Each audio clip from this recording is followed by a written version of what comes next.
Hi friends, Nicole Vincent here. Today we are checking out this stick vac that I bought from my home. Let's check it out.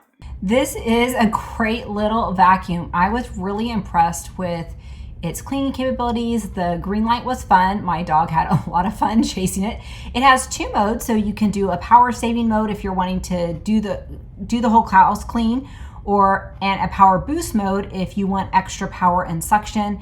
It actually does tell you the amount of time that you have on each mode, and so the lower mode is going to have, of course, a longer time because it's using less power, and the higher mode is going to have a shorter amount of time. But it worked great. It was really smooth. It was nice and lightweight and just so easy to use. It was easy to navigate. The head nozzle here worked great on carpet, hardwood, area rugs, mats, hardwood floors. It was just great on so many various surfaces.